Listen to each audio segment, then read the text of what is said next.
ئەمێ باس لە هەندێک زانیاری بکەم بۆ ئێوەی بینەر و بیسەرانی کوردستان 24 ئاگداری ئەوە بن بزانن ئایا من هەندێک شت باسەکەم بزانن ئایا حکوومەت هەرێمی کوردستان لەسەر حەقە یان حکوومەتی فیدراڵی بۆیە باش گوێم بۆ بگرن بۆ ئەوەی بزانن لەسەر چی ڕێککەوتون پێشتر و ئێستا چی دەگوزارێ. ساڵی 2023 کە یاسای بودجە باشە پرۆژه یاسای بودجە برایە پەرلەمان بۆ 3 ساڵ بوو 2023 2024 2025 تێپەڕێنراوە پەسەند کرا لەو کات لە بودجەدا چی بۆ هەرێمی کوردستان دیاری کرا بوو لە ساڵی 2023 چەند بوو لە ساڵی 2024 چەند بوو لە ساڵی 2025 چەند بوو لە ساڵی 2023 پشتی دیاری کرا بۆ هەرێمی کوردستان چەند بوو زیاتر لە 16 تریلیۆن دینار بوو لە 2023 حکوومەتی عراقی چەندی ناردووە زیاتر لە 4 تریلیۆنی ناردووە بە دیاریکراوی 4 تریلیۆن و 698 ملیۆنی ناردووە یعنی 12 تریلیۆنی نەنارد 2023 یعنی بە یاسای بودجە پابەند نەبوو سەدا ڕێژەی تەمویلکردن چەند بۆ 128 دینار بوو ئەوە لە ساڵی 2023 12 تریلیۆنی نەنارد بە ئەوەتان بیر بێت 2024 ئەمە ڕێککەوتون ها ئەمەی بودجەیە لە بودجە هاتووە پشتی دیاریکراو چەند بوو زیاتر لە 20 تریلیۆن دینار بوو 20 تریلیۆن دینار حکوومەتی عراقی چەندی نارد 10 تریلیۆنی نارد یعنی دەی هەر نەنارد دەی نەنارد باش ئەوە 2024 لە 2023 دوازەی نەنارد لە 2024 دەی نەنارد 2025 لە 2025 چەند دیاریکرا بۆ هەرێمی کوردستان 20 تریلیۆن دینار کە بێت بۆ هەرێمی کوردستان ئەوە مانجی چەندە ئەوە لە مانجی 5 معاشی نەناردووە چەندی ناردووە 3 تریلیۆنی ناردووە 3 تریلیۆن و 829 ملیۆن دیناری ناردووە لە پاشەوە نەموچێ مانجی 5 دینار نە ئیشەشی نار چێشە دروست بوو کەواتە کۆی گشتی بودجەی 3 ساڵ بۆ هەرێمی کوردستان چەند بووە 58 تریلیۆن بووە حکوومەتی عراقی چەندی ناردووە 18 تریلیۆن 39 هەر نەناردووە 39 تریلیۆنی هەر نەناردووە یعنی پشتی هەرێمی کوردستانە و حەقی هەرێمی کوردستانە و لای حکوومەتی فیدراڵیە بەڵام ئێستا تەیف سامی کتابێکی کردووە بۆ هەرێمی کوردستان بزانیت چی پێگوتن دەڵێ دەبیا 13 تریلیۆنیشمان بدەنەوە ها ئەوە نووسراوەکەیە واژۆی تێفسامی لەسەرە لەو لاپەڕەی چەندەمە ها لاپەڕەی دووەمە ئەوە لاپەڕەی دووەمە ئەویان یەکەم ئەویان دووە ئەلێرە داوای 13 تریلیۆنەکان پارەت ناداتێ داوای پارەش لێ دەکات بەپێ ئەوەی کە حکوومەتی هەرێمی کوردستان لای ئەو ماوە 39 تریلیۆن بووە 39 لای ئەو ماوە هێش ئاودێ قەرزار کاتەوە ئەڵێ ئەبێ 13 تریلیۆنمان بۆ بنێری ئەمە جا خۆتان ئەمانە بڕیار دەربن لەسەر ئەم شتانە لەسەر ئەم بابەتە بەگشتی من میوانێکم لەگەڵ دەبێت سیپان شێروانی ئەندامی پەرلەمانی عراقا لە فراکسیۆنی پارتی کاک سیپان بەخێر بێت ئەم ژمارانە ئەوەی باسم کردن ڕاستن بەڵێ زامە لێکدانەوەی جیاواز هەیە لەسەر ئەم ڕقەمانە بە حکمی ئەوەی کە یاساکان بە نیەتێکی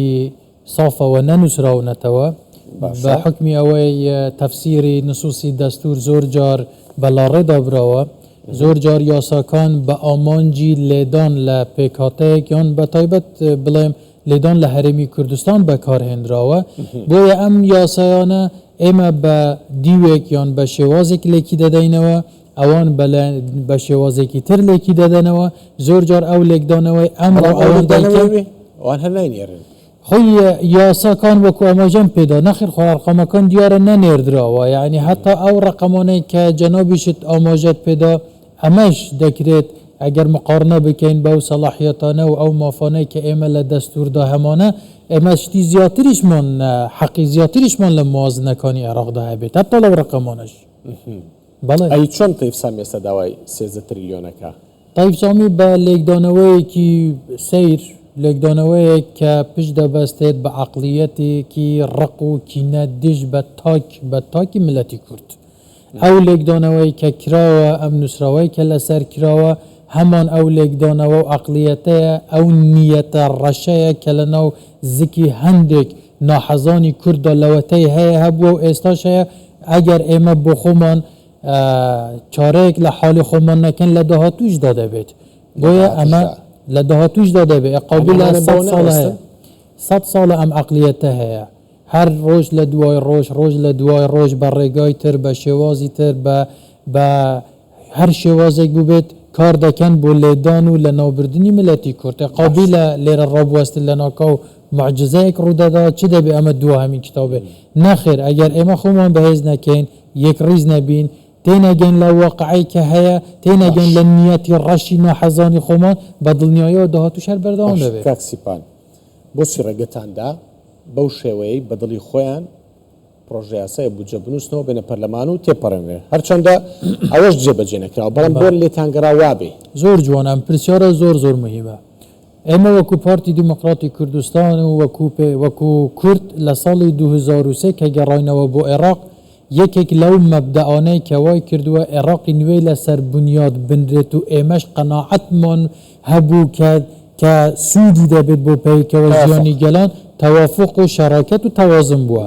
واتە چی واتە لە پارلەماندا بە حکمی ئەوەی شیعە زۆرینەیە کورد و سنی بەیەکەوە نابن بە 51 ئەگەر یەکیش بن اینجاش نابن بە زۆرینەی پارلەمانی دەبێت لەسەر هەموو ئەو یاسانەی کە لە پارلەمان دەردەچن توافقێک هەبێ توافق لە بینی پێکاتە ئاساسیەکانی عێراق توافق کرا بەڵێ توافق لە نێوان هەولێر و بەغدا کرا ڕێککەوتنێکی زۆر جوان کرا من 10 جار لەم کاناڵەش باسم کردووە بەڵام دواتر لە لێژنەی مالیدا پارلەمان کرا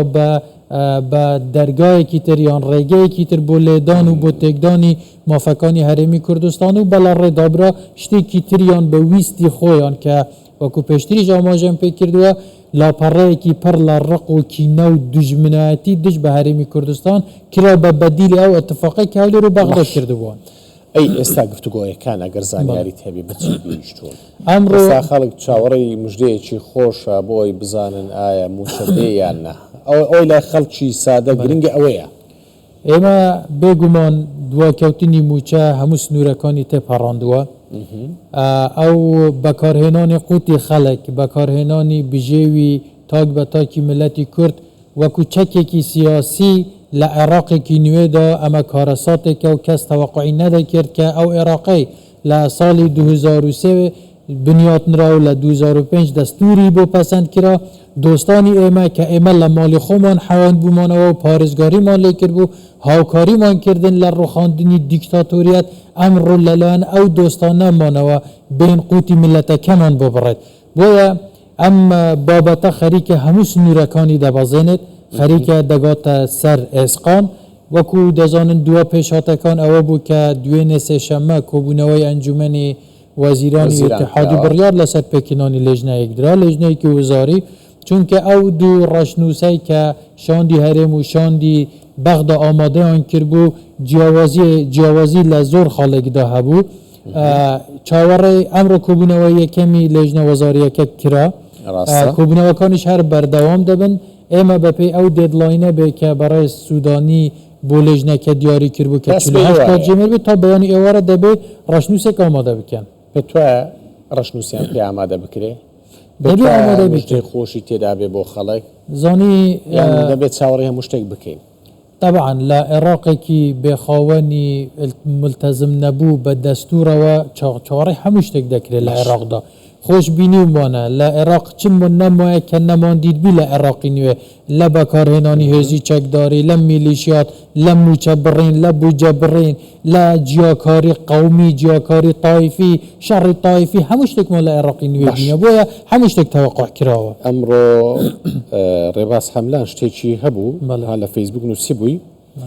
چارەکردنی کێشەی موچە لە کۆتا قۆناغدایە و بەم جوانە چارە دەکرێت تۆش پەرلەمانتاری و دڵنیاشم دەست بە زانیاریەکانەگە پێم خۆشە بەڕوونی پێمان بڵێ ئەمانە ڕاستن وڵی من تەبیعی لە زانیاریمان هەیە بەڵام وەکو من نامەوێت باسیکەی نه ئەوەی لە ڕاستیدا ئەمڕۆ توپکە لە ساحەی ئەم وەزیرانەدا کە ئەنجومەنی وەزیران دەستنیشانی کردوون دوو وەزیری کوردی تێدا هەرێکە لە بەنگین ڕێکانی و خاڵد شوانی وەزیری شیعەش دوودانن وەزیری سنەش دوودانن لای ئەوانە بۆیە من دڵنیام کە هەر ئەوان زانیاری دقیقیان لایە تحلیل لەسەر یەکێک لەوان پارتیە بەڵێ کاک بەنگین ڕێکانی قسەتان لەگەڵ نەکردووە هەر بزانن چیان گوتووە چیان نەگوتووە بەر لەوەی بێم بۆ ستۆدیۆ لە ڕێگا بوومەوە تەوابوو نەخێر من هەوڵم نەدا کە زانیاری وەربگرم ئێمە پێمانەوە دەبێت لێ بگەڕین برادرانی ئێمە کارەکانی خۆیان بکەن باشترە لەوەی کە ئەو معلوماتانە پێشوەخت بکەوتە ئیعلان چونکە زۆر جار دەبینین کە کاریگەری نەرێنی هەبووە بڵاوکردنەوەی زانیاری ناو کۆبوونەوەکاندا ئەمەش بابەتێکی حەساس و چارەنووسازە بابەتی بژێوی 6 میلیۆن کووردە بابەتی فیدرالیەتە لە عێراقدا تا بەیانی ئێوارە دیار دەکەوێت بە ئەرێنی یان بە نەرێنی باش تۆ دەڵێ گەیشتۆتە سەر ئێسقان لە کورداوەریش شتێکی ئەڵێ کە شتێکەکەی ئەڵێ گەیشتە سەر ئێسقانم بۆ ئێوان کرد ئێستا ئەوەش گەیشتونەتە ئەوە کە شتێک بکەن بەڵێ بەڵێ چیەکەن بۆ نمونە بۆ چاوەڕێی بەیانی بکەین بەیانی نزیکە وەکو عەرەب گوتەنی ئێمە چاوەڕێی بەیانی دەکەین هەموو هیوەکانمان لەسەر ئەوەیە کە ئەم لێژنەیە ویژدانی خۆیان بەگەر بخەن کەمێک ڕێز لە دەستور بگرن ڕێز لە مافێکی دەستوری هەرێم بگرن بڕیارەی کە پێویستە بدەن بیدەن بۆ ئەوەی ئەم کێشەی موچە لە ئێستادا چارەسەر بکرێت حکوومەتی هەرێمیش بە هەموو شێوازێک ئاسانکاری کردووە ڕێخۆشکاری کردووە پاڵپشتی ڕێککەوتنە لە چوارچێوەی دەستور و یاساکاندا بۆیە هیوادارین بە عەقلیەتی قاچ شکاندن و ئێسک شکاندن ئەم لێژنەیەشدا نەنیشێ وەک ئەو عەقلیەتەی کە تایف سامی و هەندێک برادەری تر پەیڕەویان کرد لە دژی هەرێمی کوردستاندا ئەگەر ئێمە جارە بە گەشتبین بین وەکو ئاماژەم پێدا بەیانی دوور نییە ئەگەر تا بەیانی ئێوارە هیچ قەرارێکی ئەرێنیان نەدا بە دڵنیاییەوە پارتی دیموکراتی کوردستان دەبێت پارتی دیموکراتی کوردستان لە هیچ مەرحەلەیەک لە مەرحەلەکانی مێژوشدا هیچ هێڵی سوورێکی نەبووە لە داکۆکیکردن لە مافەکانی هەرێمی کوردستان جا هەر کێشانەوە بیان هیچ بڵێم هیچ هێڵێکی سووری نییە ئێمە بۆ مانەوەی هەرێمی کوردستان کە هەرێمێکی دەستوریە بۆ پارێزگاریکردن لەسەر و ماڵ و ژیان و بژێ و خەڵکی کوردستان پشوودی ڕێژیمان زۆر کرد تاو بوو کۆتایی هات بەس نییە بەس نییە هەموو پیشەی دەرێژێ خۆ قابلە خەڵک وەزعی زۆر سەبری ئەیوبمان نییە باوەڕکەن میلەتی کورد سەبری ئەیوبی هەبوو کە 11 ساڵە ئەم سیاسەتە ناشرین و قێزەوەنەی بەغدا تەحمل دەکات لە بەرامبەر میلەتی کورد حاج محمود دەڵێتن دەڵێ لە 2014 ئێمە مردوین چونکە معاشی مردوو نایە وەڵە بەنسبەت عێراقەوە وایە وەڵای ئێمە نەمردوین ئێمە زیندون و وەکو کورد گوتن بەنسبەت عێراقەوە والله هیوادارین وە فکر نەکەن کە ئێمە مردوین چونکە ئێمە نامرین دڵنیا بن دوژمنەکانی ئێمە دەمرن بەڵێ ئێمە مێژوو شاهدە بە ئەنفال نەمردین بە کیمیاباران نەمردین بە ئاوارەی دەربەدەری نەمردین بە ئەعدام نەمردین بە ڕەمیکردین نەمردین بە برسیکردنیش نامرین ئێمە دەمێنینەوە ناحەزانی ئێمە گەشتۆتە سەر ئێسک گەشتۆتە سەر ئێسەکەم بەڵێ تەواو دەبێ بڕیار بدرێ بەڵێ بێگومان باکو ئاماژەم پێدا هیچ قەرارێک لای پارتی هێڵی سوورشانەوە بژاردەیە کە لە بژاردەکانی پارتی بژارد کێشانەوەی عێراقی نوێ لەسەر ئاساسی فیدرالیەت دروست بووە لە عێراقدا یەک هەرێم هەیە ئەم هەرێمەش هەم ناوی کوردستانە و هەم زۆربەی پێکاتەکانی کوردن ڕاست ئێمە لە هەرێم پێکاتەی تریشمان هەیە و ڕێز و مافەکانیشی پارێزراوە بەڵام زۆرینەی کورد کە لە هەرێمی کوردستاندان ئەم هەرێمە ئەگەر بێت و لایەنەکانی کوردی پێکاتەکان یان ئەحزابی سیاسی هەرێمی کوردستان بە یەکەوە لە پرۆسەی سیاسی عێراق بکشێنەوە بە دڵنیایی نە فیدرالیەت دەمینێ نە شەرعیەت بۆ حکوومەت دەمینێ نە بۆ پارلەمان ئێستا یەکن ئێمە بەجددی یەک ڕیزی گەورەترین کێشەی ئێمە بوو هەندێک لایەنی سیاسی ئێستا گەر هیچ نەبێ ئێوە یەکێتیە یەکریز بن هەر بەستە زۆرنەی کورسەکان لە یەکێتیە 100 ئەگەر هەموو بن باشترە بەڵام هەر هیچ نەبێت پارتی و یەکێتی یەکریزن ئەگەر بکشێنەوە بەیەکەوە کشێنەوە ئەمە دیار دەبێ بەیانی ئێمە ئامادەین بۆ ئەم مەسەلەیە ئەم کێشەیە کە دروستکراوەی کە بۆ هەرێمی کوردستان دروستکراوە لای پارتی زۆر ئاسایە لە پرۆسەی سیاسی عێراق بکشێتەوە هیوادارین هەندێک ئەحزابی سیاسیش بین لە پێناو ئەم مافە شەرعیە و لە پێناو ئەم غەدرە زەقە بین هەمان شێوازی ئێمە بیر بکەنەوە نەکەوەی شەڕ بکەن لەسەرەوەی کێ پۆستەکانی پارتی پڕ بکاتەوە یعنی ئەوەش باس کراوە کە چێ پۆستی پارتی حتمان کە هەندێک لایەنی سیاسی حەز دەکەن کە پارتی بکێشێتەوە بە تەنیا بۆ ئەوەی بچن خۆیان پۆستەکە ببن بە بەدیلی پارتی بەڵام لایەنەکانی ئۆپۆزیسیۆن یان شەریکەکانی دیار دەکەوێت بەڵام باوەڕ بکە نەک لە ئەو پۆستانەی کە پارتی لە بەردەستیدان لە بەغدا چێ وەزیر خارجی چێ بە تایبەت جێگیری سەرۆک پەرلەمان نەک ئەم دوو پۆستە ئەگەر هەموو پۆستەکانی عێراقیش بدرێتە ئەو کەسانێک کە خۆیان پێوە دەبنە بەدیلی پارتی لە بەغدا زۆر بە هەڵەدا چوون پارتی لە مقاتعەی عملیای سیاسی بکات دەبێتە پێشهاتێکی چاوەڕوان نەکرا و گۆڕانکاریەکی گەورە لە عێراقدا با ئێمە بیر نەکەین پارتی هەم گەورەترین حزبی کوردستانە سەدریش هەم گەورەترین حزبی شیعەیە ئەمڕۆ لە دەرەوەی عملیای سیاسیدایە ئێمە دۆستی تریشمان هەیە لە پێکهاتەکانی تریش دڵنیا موقفیان دەبێت لە پێناو عێراقێکی لایەنی سێم لە نێو گفتوگۆدا هەیە ئێستا با بەڕوونی بڵین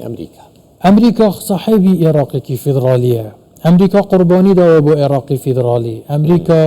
تریلیۆنان دۆلاری خەرج کردووە بۆ عێراقی فیدرالی خوێنیشی بەخشیوە بۆیە بەرهەمی عێراق چی بوو ڕاستە سەدام ڕووخا بەڵام بۆ دروست نەبوونەوەی سەدامێکی تر فیدرالیەت هێنایەکایەوە فیدرالیەت بۆچی چونکە عێراق وڵاتێکی فرە نەتەوە و فرە پێکهاتەیە فیدرالیەت بۆ ئەوە بووە کە نظامێکە بێ هەموو پێکهاتەکانی عێراق تێیدا هەست بە مافەکانی خۆیان بکەن و هاوڵاتی دەرەجە یەک بن ئەگەر هاوڵاتی کورد دەرەجەیەک نەبێ سونیش دەرەجەیەک نەبێ کورد برسی بکرێ ئەو احتیمامی بە میلیشیا و فەساڵەکان دەدرێ بە بەشێکی گەورە و پێکهاتەیەکی ئەساسی عێراق نەدرێت حتما ئەم عێراقە ئەم فیدرالیەتی عێراق دەچێتە ژێر پرسیارەوە ئەمریکا قبوڵی ناکات دوێنێ وەزارەتی دەرەوەی ئەمریکا لە پرێس کۆنفرانسێکا باسیەوەی کرد ئەبێ هەولێر و بەغدا بگەنە ڕێککەوتن باشە پێت وایە عێراق بتوانێت داواکاریەکانی ئەمریکا بۆ ڕێککەوتن جێبەجێ نەکات چکە دەڵێن ئەمریکا هاتووتە سەر هێڵوا دەڵێن فشاریشی کردو بۆی ڕێک بکەون مەسەلەیەکی کوردی هەیە دەڵێن ئەگەر بزن عەجەلی هات نانی شوان دەخوا ئەگەر ئەو غەڵەتیە بکەن ڕێز لە داواکاریەکی وڵاتێکی زلهێزی وەکو ئەمریکا نەگرن زەرەر لە خۆیان دەدەن یعنی ئایا دەکرێیان نەکرێ عاقلانە ئەوەیە گوێ لە ئەمریکا بگرن ئەگەر هەنکەواتە فشار هەیە بە دڵنیاییەوە ئەمریکا وەکو ئاماژەم پێدا ئەمریکا خاوەنی ئەم عێراقی نوێیە ئەمریکا قوربانی بۆ هێنانەکەی ئەم عێراقیدا و بە سانایی لێ ناگەڕێت کە مافی پێکهاتەکان و فدرالیەتی تێدا بچێتە ژێر پرسیارەوە کە چووە تاو زۆر باشە سپاس بۆ بەڕێز سیپان شێروانی ئەندامی پەرلەمانی عێراق لە فراکسیۆنی پارتی کە لەگەڵمان بووی زۆر سپاس.